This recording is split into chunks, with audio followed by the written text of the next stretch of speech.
Dalam kehidupan sehari-hari, tanpa kita sadari, kita sudah membangun komunikasi dan relasi antar sesama maupun dengan yang ilahi. Teologi relasi menjadi bangunan penting bagi kita dalam kehidupan kita sehari-hari. Karena perlu bagi kita untuk membangun hubungan atau membangun relasi baik antar sesama maupun dengan yang ilahi. Teologi dan komunikasi. Tak usah bukan bagi kita untuk mendengarkan hal tersebut. Bahkan teologi dan komunikasi tidak akan pernah terlepas dalam kehidupan kita sehari-hari. Ya, teologi dan komunikasi. Sebelum kita beranjak dan melangkah untuk memahami hal tersebut, ada beberapa pertanyaan yang perlu untuk kita ketahui.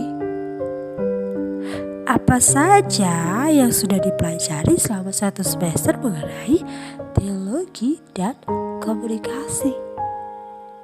Kemudian, landasan teori apa yang paling mengena dalam kehidupan kita sehari-hari setelah kita mempelajarinya? Yang terakhir, adakah perubahan atau tidak setelah kita mempelajari teologi dan komunikasi?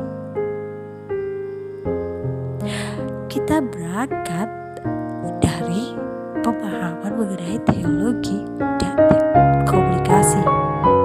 Perlu untuk kita memahami teologi dan komunikasi. Teologi berasal dari bahasa Yunani, yakni Theos dan Logos. Theos yang berarti Tuhan, sedangkan Logos yang berarti percakapan, perkataan, wacana.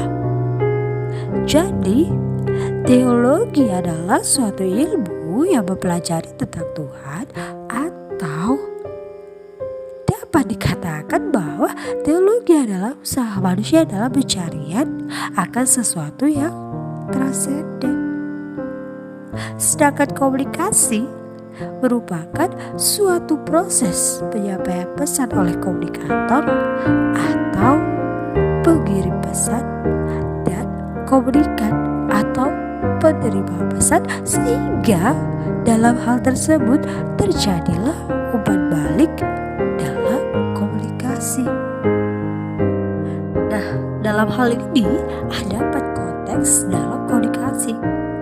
Konteks yang pertama, konteks interpersonal. Konteks yang kedua, konteks kelompok. Konteks yang ketiga, konteks organisasi. Dan yang keempat, konteks komunikasi massa. Setelah kita melakukan komunikasi, ada beberapa alasan yang perlu kita ketahui dalam berkomunikasi. Alasan yang pertama yaitu membutuhkan kepastian tertentu.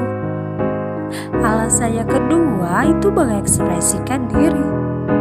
Alasan yang ketiga mencari makna hidup dan menelusuri diri sendiri. Bahkan tidak hanya berhenti sampai di sini, alasan ini juga memahami dunia, masyarakat, keadaan di sekitar juga. Sehingga dalam hal ini ada tingkatan-tingkatan dalam komunikasi. Tingkatan yang pertama yaitu basa-basi. Tingkatan yang kedua, tukar informasi.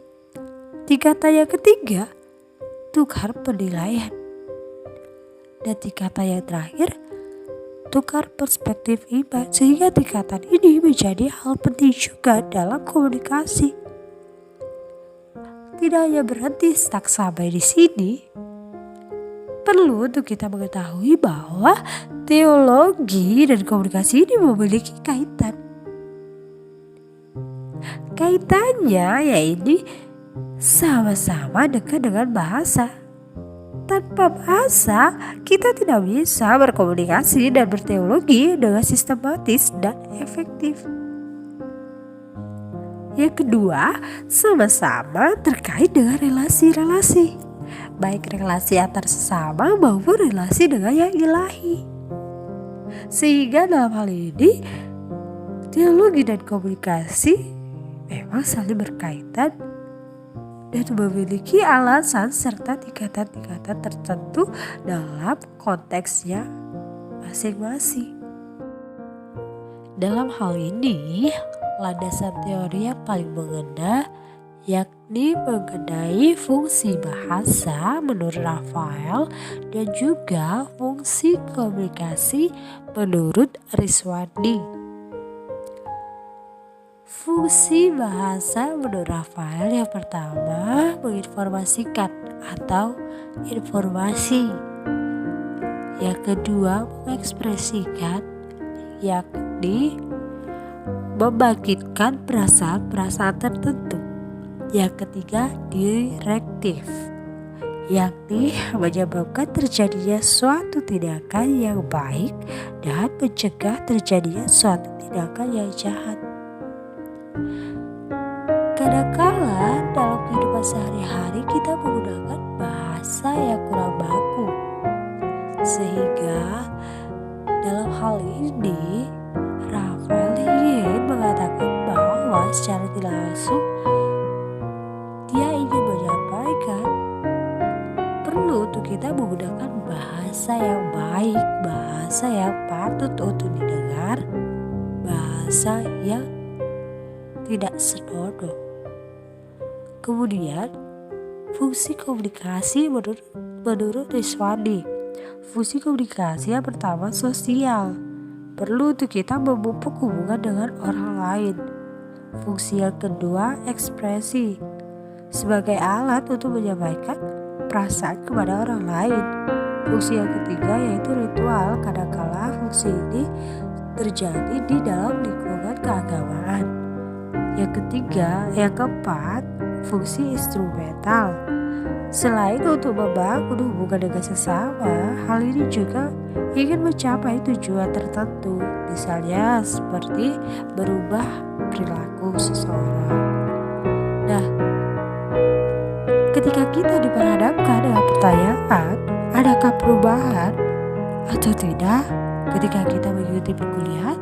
Tentu saja ada. Menginjak dari fungsi bahasa dan fungsi komunikasi, perlu untuk kita menggunakan bahasa yang baik. Karena kadang-kala manusia itu sering kelumputan kalau manusia itu tidak menggunakan bahasa yang baik. Sehingga dari sini perlu untuk kita menggunakan bahasa yang baik. Dan perlu juga kita melakukan komunikasi yang baik. Karena dalam kehidupan sehari-hari kita tidak akan berhenti untuk diperhadapkan oleh kedua hal tersebut, sehingga kita perlu untuk melakukan komunikasi yang baik agar kita dapat melakukan tindakan yang baik dan mencegah tindakan yang jahat, supaya apa yang kita ingini tercapai, apa yang kita tujukan tercapai, dan hubungan kita dengan sesama maupun dengan yang ilahi tidak akan terputus. Sehingga teologi relasi sangat dibutuhkan dalam kehidupan sehari-hari, menggunakan bahasa yang baik, bahasa yang baku, dan juga komunikasi yang baik agar tercapai tujuannya, yakni perubahan sikap dan juga perilaku seseorang.